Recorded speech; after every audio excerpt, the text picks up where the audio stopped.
สำหรับผู้ครองเรือนธรรมะในที่นี้แปลว่าข้อจะพึงปฏิบัติก็คือข้อที่ควรรักษาไว้ประจำใจคนครองเรือนมีเหตุที่จะต้องใช้ธรรมะหลายข้อนอกจากเรื่องที่จะต้องใช้ทำมาหากินคือมีกินอยู่ในครอบครัวแล้วจะต้องรักษาใจกันคนกับคนในครอบครัวกับคนที่คบหาสมาคมเช่นมิตรสหายญาติพี่น้องตลอดจนผู้ใหญ่ผู้น้อยในการทำงานรวมเรียกว่าสังคมเราจะต้องมีธรรมะประดับจิตใจจึงจะเกิดความสุขสงบเรียบร้อยธรรมะสี่ข้อก็คือสัจจะอันแปลว่าความจริงคือมีความจริงตังคำอู้กับอันอย่างกับไผตกลงกันไว้สัญญาอย่างใดพยายามรักษาคือเป็นไปตามสัญญาข้อตกลงกันและมีความจริงใจคือมีความซื่อสัตย์สุจริตต่อคนในครอบครัวต่อสามีภรรยาต่อญาติพี่น้องและต้องมีความจริงใจในการปฏิบัติการงานอยู่เสมอคือปฏิบัติงานอย่างใดประจำวันก็เป็นที่เชื่อถือของคนที่เกี่ยวข้องได้ว่าถึงเวลานั้นต้องทำงานท่านอยู่ที่นั่นเป็นที่แน่นอนข้อสำคัญคือมีความจริงใจคนเฮาแม้มีความผิดพลาดข้ออื่นแต่มีความซื่อสัตย์สุจริตคือความจริงใจอยู่สักอย่างก็เป็นที่น่านับถือของคนอื่นๆโดยทั่วๆไปได้แม้อย่างอื่นๆดีแต่บ่มีความสุจริตจริงใจก็อาจจะถูกจับได้ไล่ตันในวันหนึ่ง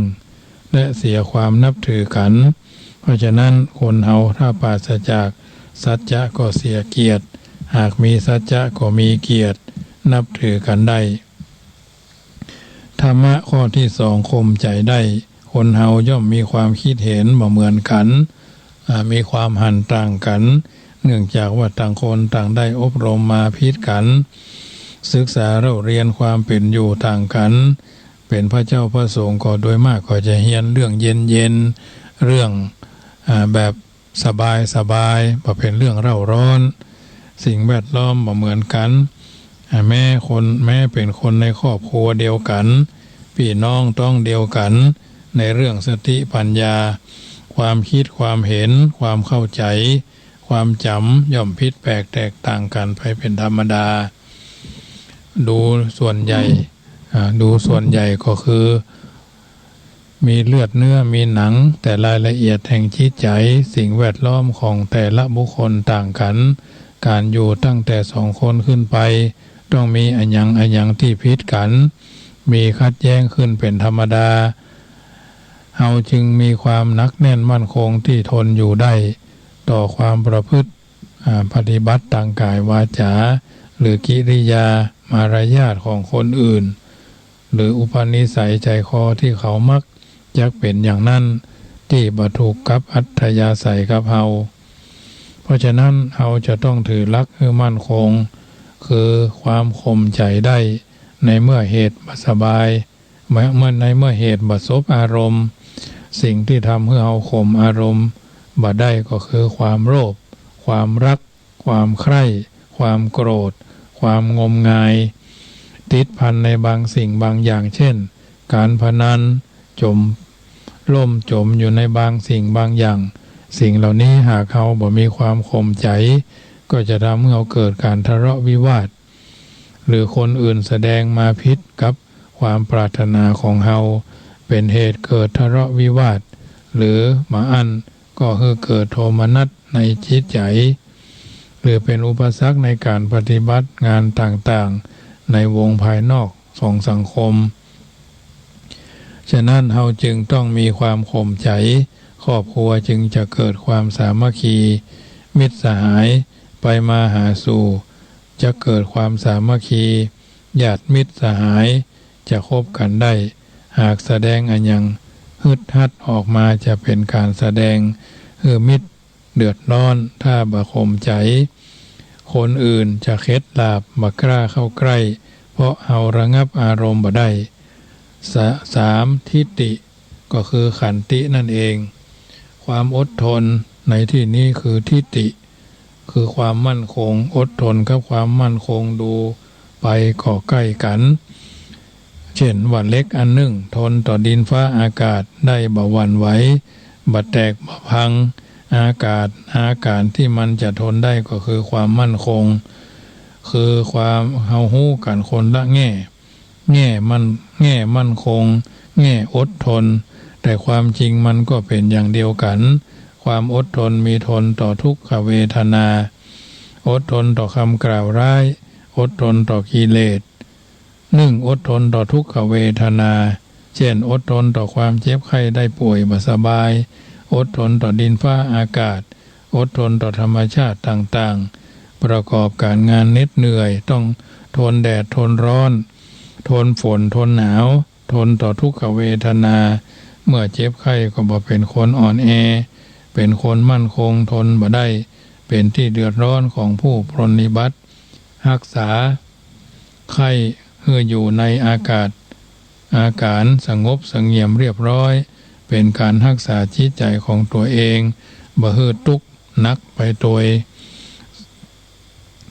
อดทนต่อวาจากล่าวร้ายบางทีคนอื่นผิดพลาดในการดูหมิ่นดูถูกธรรมดาลิ้นกับฟันย่อมกระทบกระทั่งกันพ้องของคนภายในครอบครัวเป็นสามีภรรยาเป็นพี่น้องมีงานธุระพบปะกันทุกวันมีอันยังก็อาจมีเรื่องทะเลาะวิวาทกันธรรมดาในการแสดงความคิดเห็นการใช้วาจาหากเขาประสบกับคนที่สำรวมวาจาบ่จ้างไร้ศีลธรรมกว่าเฮาต้องใช้ความอดทนต่อวาจาเหล่านั้นได้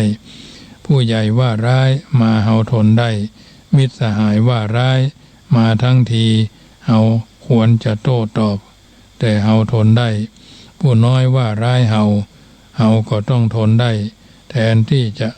ทำให้เขาวิบัติไปเฮาต้องอดทนอย่าปล่อยตามอารมณ์ทำมันอย่างต้องมีเหตุผลไว้ผู้ใหญ่บางคนก็บ่มีธรรมเฮาต้องอดทนไว้หากเขาอดทนได้ก็จะกลายเป็นดีไปแต่เรื่องเราแ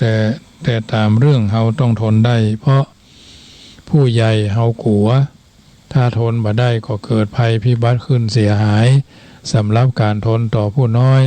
เฮาทนได้ยากเพราะเฮามีโอกาสที่จะประทุษร้ายได้ยิ่งกว่าหากเฮาชนะใจตัวเองได้เป็นการดีในการทนต่อผู้น้อยถ้าเฮาทนได้ต่อเหตุอย่างนี้แล้วเฮาอยู่เป็นสุขการทนบัดใจว่าทำตนเป็นหัวมันที่ต้มเจ็ดน้ำบ่เบื่อบ่เปื่อยคือพวกบ่รู้หนาวรู้ร้อนแถมประเภทหนึ่งบัดใจแบบพวกมีปัญญามีเหตุมีผลการทนต้องมีเหตุผลมีปัญญาประการต่อมาจาคะก็คือการเสียสละคนเฮาจะสามัคคีกันคบหากันอยู่เป็นสุขได้ในครอบครัวมีพันธะต่อกันได้นั่นก็เพราะมีจาคะคือความเสียสละต่อกันได้หากเขามีความเสียสละต่อกันเลยก็บ่มีเครื่องผูกน้ำใจที่จะฮักกันแม้จะเป็นพี่เป็นน้องเป็นพ่อเป็นแม่แม้บางคนเป็นพ่อกับลูกแต่บ่เคยมีอุปการะนั้นบ่เสียสละกันก็อาจบ่เกิดความฮักใคร่ผูกพันกันเพราะฉะนั้นคนเฮาต้องเสียสละในที่นี้เป็นการเสียสละในภายนอกวัตถุที่เป็นประโยชน์แก่เขาอย่างหนึ่งเสียสละกิเลสภายในเช่นมานะทิฏฐิความกระทบกระทั่งที่เกิดขึ้นเช่นว่ามีความอดทนอยู่ภายในใจเช่นอาหารเป็นพิษหากอยู่ภายในห้องหากอยู่ภายในต้องแม้เฮาทนได้ก็ยังบ่หายก็ต้องเจ็บอยู่แต่หากเฮากินยาถ่ายคือมันออกไปหรือออกไปทางใดทางหนึ่งเช่นอาเจียนออกมาอาการเจ็บปวดในท้องก็จะหายไปฉันใดจาคะคือความเสียสละกิเลสอย่างเฮามีความสุขมีความอดทนดีขึ้น หากเอาปล่อยวางไว้จังมันไปตามเรื่องตามราวบ่เอาไว้หรือหาวิธีทำความเข้าใจต่างๆก็ทำสิ่งนั้นร่วงไปด้วยดีซึ่งต้องอาศัยจาคะคือความเสียสละธรรมะสี่ประการดังกล่าวก็คือสัจจะธรรมะทิฏฐิจาคะเปิ่นมองว่าเป็นคารวะธรรม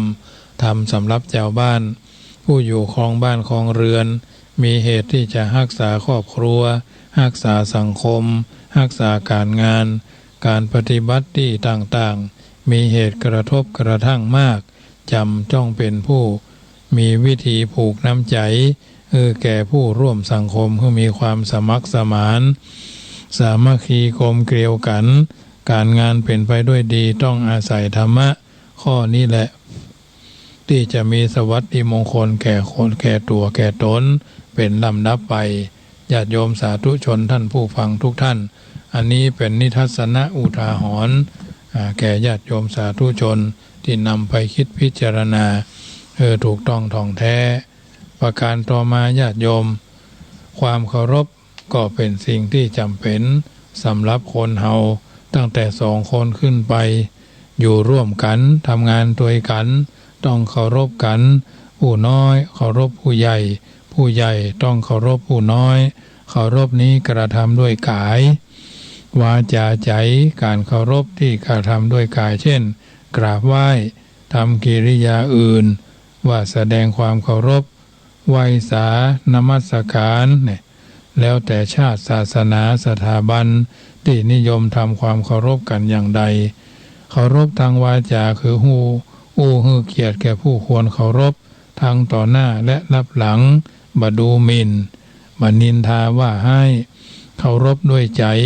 คือมีใจเคารพนับถืออยู่เสมอสิ่งที่ควรนั้นเป็นจัดเป็นบุคคลก็มีจัดเป็นหลักเกณฑ์เช่นเป็นศีลเป็นธรรมเป็นศีลเป็นธรรมเป็นกติกาก็มีหรือเป็นหมู่คณะที่ชุมชนอย่างนี้ก็มี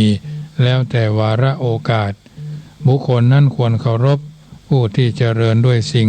3อย่างคือ1เจริญด้วยชาติกำเนิดเกิดในตระกูลสูงเช่นพระเจ้าแผ่นดิน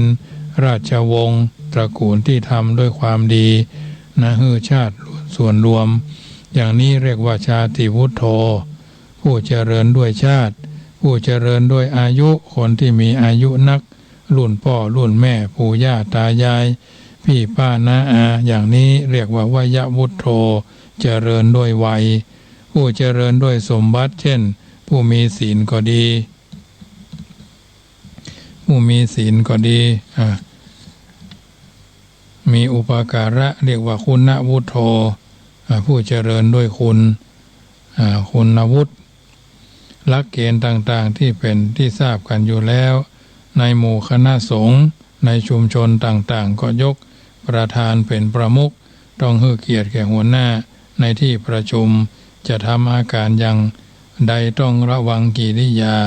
บ่ให้การดูหมิ่นแก่ที่ประชุมนั้น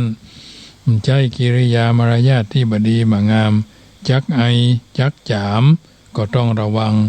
ทางศาสนาคือความเคารพพระพุทธพระธรรมพระสงฆ์เรียกว่าเคารพในพระรัตนตรัย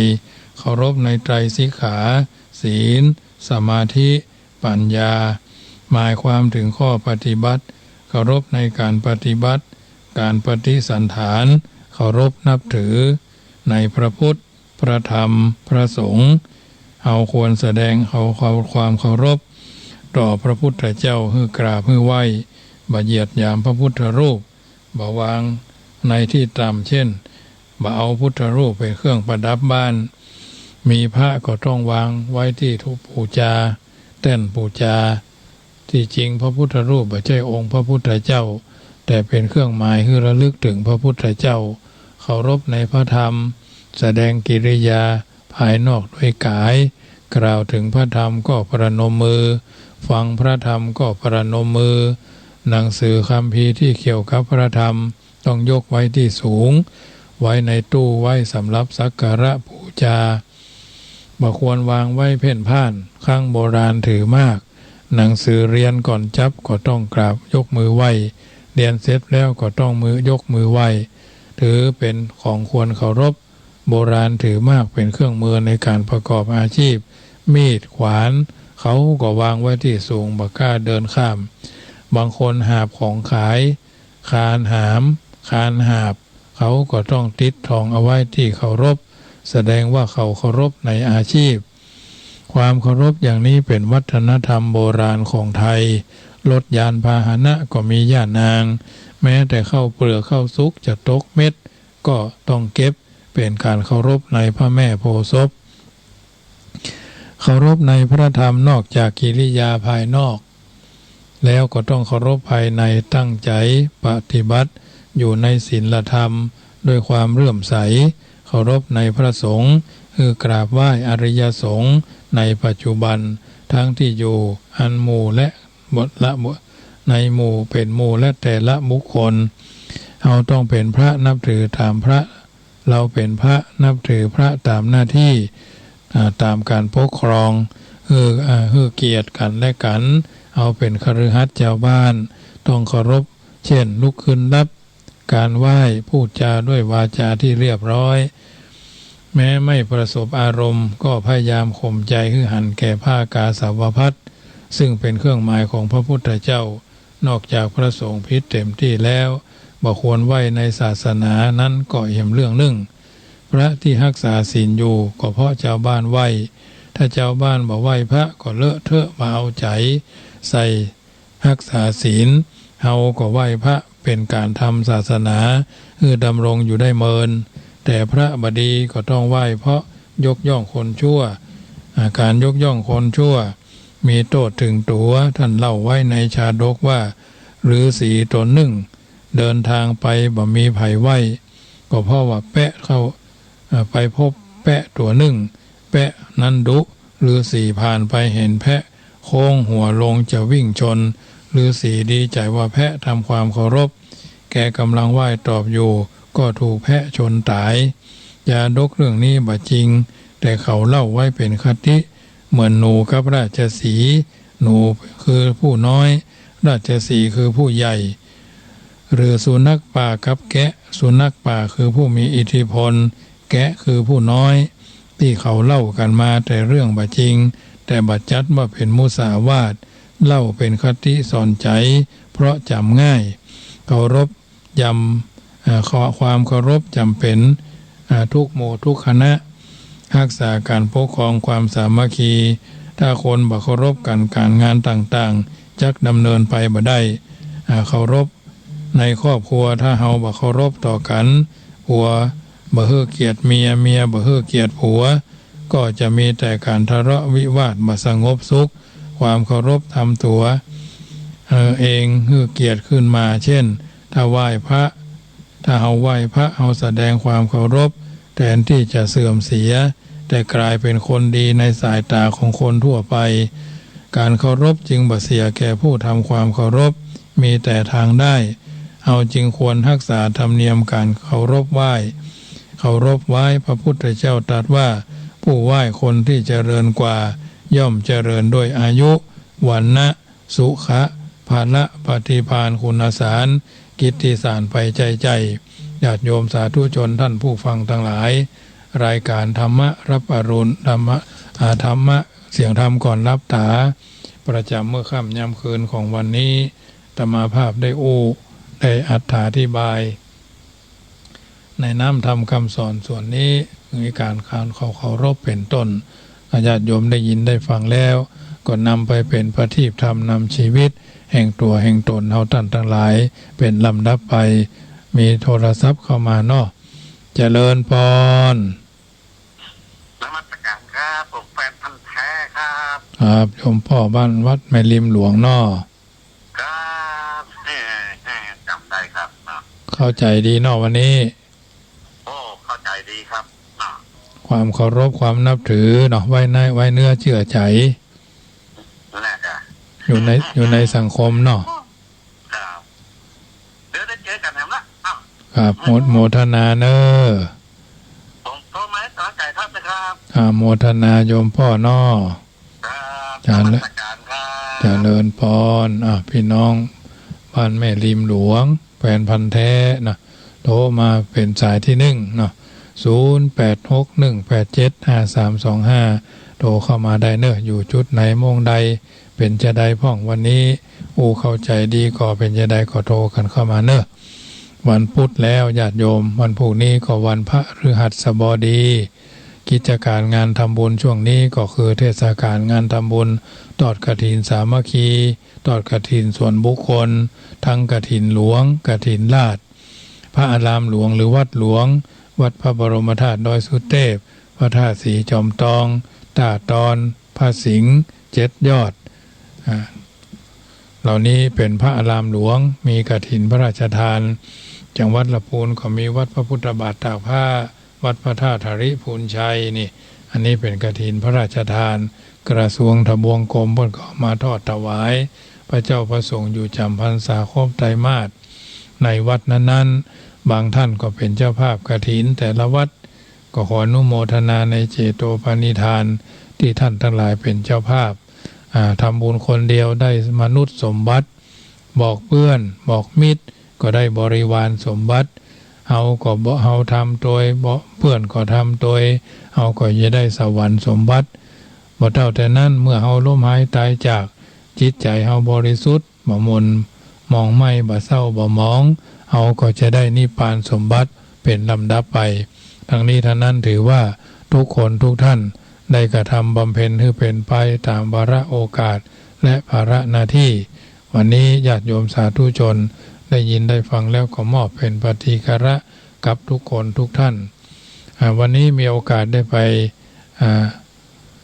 เยี่ยมไข้หลวงพ่อท่านพระครูอาทรวิสุทธิคุณวัดหนองตองเจ้าคณะอำเภอห่างดงอาพาธเกี่ยวกับมูกเนาะโรคมูกเกือบบดีเหมือนกันญาติโยมเพิ่นถึงว่าวันออกพรรษานั่นหลวงพ่อท่านพระครูอาทรวิสุทธิคุณไปปันสินปันปอนเฮือญาติโยมมาตานขันเข้าออกพรรษากันเนาะช่วง6 โมงปลายเกือบจะ7 โมง8 โมงนี่แหละมันอากาศมันเพิ่นห้องว่าเก้าความดันเบาหวานเนาะตลอดจนน้ำตาลความมึงมั่งก็เกิดขึ้นกับเพิ่นก็เลยนั่งลงก็ห้องหมอห้องคนที่เป็นความชำนาญในเรื่องการรักษาพยาบาลมาสำรวจตรวจสอบปรากฏวัดตรงนั้นตรงนี้เพื่อความสบายใจก็นำส่งโรงพยาบาลถ้าวันนั้นหลวงพ่อท่านพระครูอาทรล้มก็คงป่านนี้ก็คงจะเป็นอัมพฤกษ์อัมพาตแต่เจ้าไปก็ดูอาการยิ้มแย้มแจ่มใสหน้าตาสดใสเบิกบานขึ้นแต่ว่าเวลาเพิ่นก้มหน้าเอามือเอาเงยหัวแล้วก็ก้มหน้าลงมันก็เป็นสว่าประมาณน่ะเท้าบ่มีแห้งทั้งสองข้างแต่ก็ยกได้อยู่นะถ้าเวลามันมีแห้งเท่านั้นมันรู้สึกจะลู่ก้นจะย่อนลงว่านนะอันนี้ก็ถือว่าเป็นโรคภัยประจำตัวเรื่องความดันเบาหวานเบาหวานความดันน้ำตาลอันอย่างต่ออย่างนี้ญาติโยมสุขภาพดีบ่มีขายต้องรักษาด้วยตัวของเฮาเองบางทีบางครั้งเฮาบ่ฮู้ภัยมืดก็คือโรควูบเนี่ยนะโรควูบความลับลวดนี่เพลอะโรคเกินเลยเรื่องเหล่านี้เกิดขึ้นหลวงพ่ออายุ75เนาะอาตมาภาพก็ย่าง57ยังตะโลกันไปถึงที่หลวงพ่อก็ประมาณเที่ยงปลายจากันคนนั่นมาคนนี้มาเพิ่นก็แนะนำว่าอันนี้มหาประสิทธิ์วัดจังคำจัดรายการด้วยกันเพิ่นก็หลายเรื่องหลายราวเก็บเพิ่นเฮาว่าเก็บรวบรวมเก็ดเล็กเก็ดน้อยเนาะที่ท่านเอาก็เอามาเป็นที่ทัศนะอุทาหรณ์เรื่องพระเจ้าประสงค์จัดรายการสถานีวิทยุขึ้น96ขึ้น104เนาะจัดรายการสถานีวิทยุแล้ว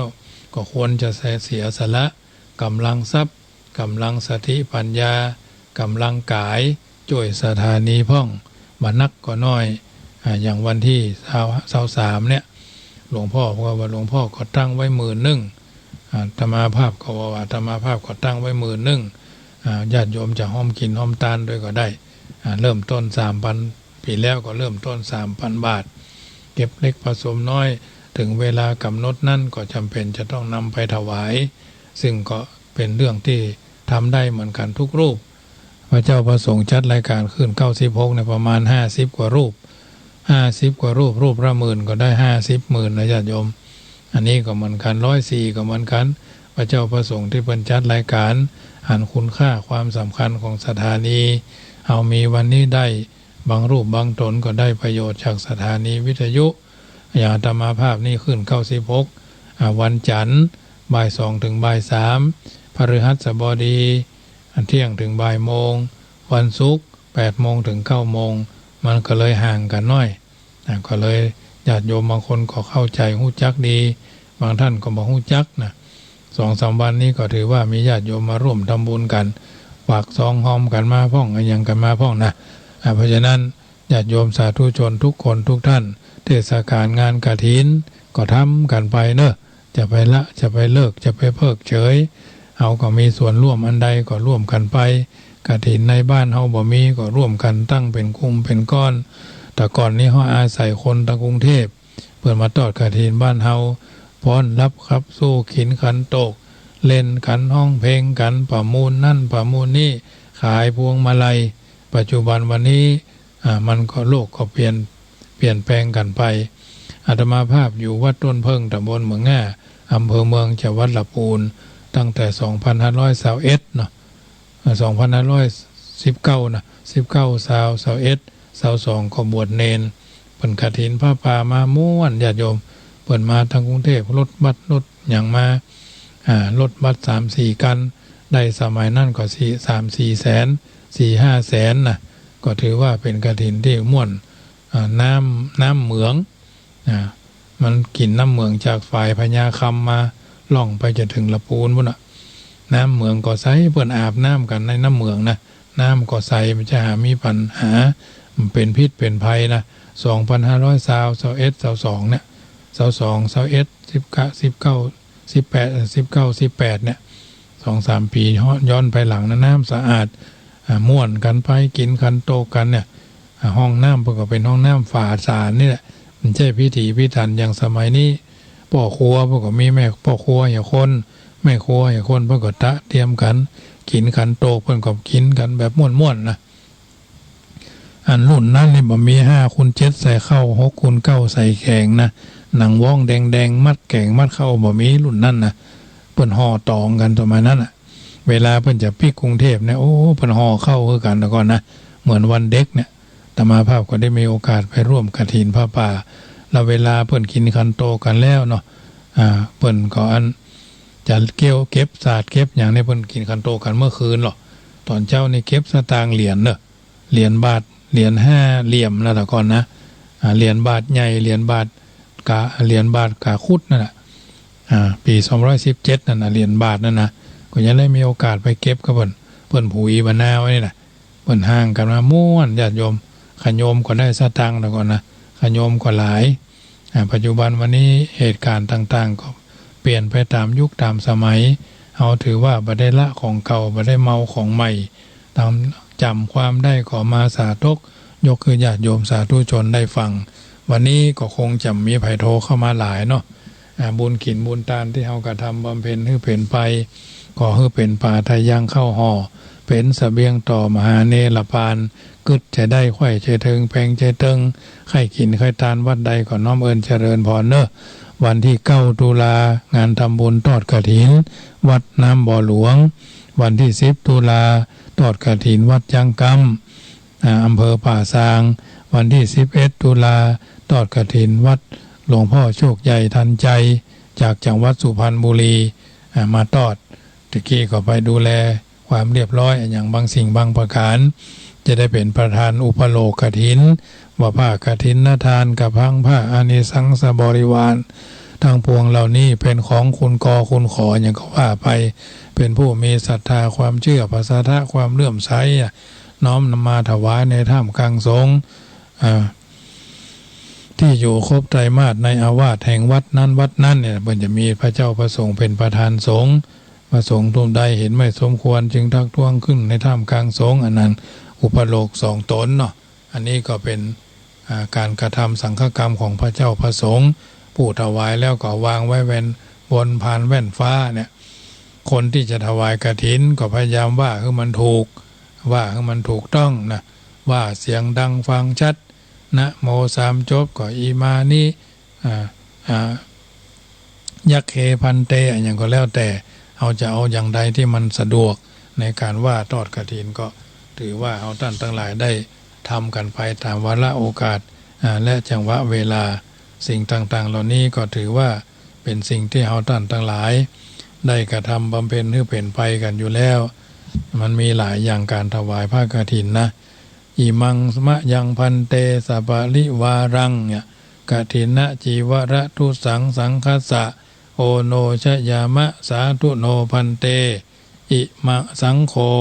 อิมังสัปปะริวารังกฐินะทุสังปฏิคันหาตุปฏิฆะเหตวาจะอิมินาทุเสนะกฐินังอัทธรตุอัมหากัง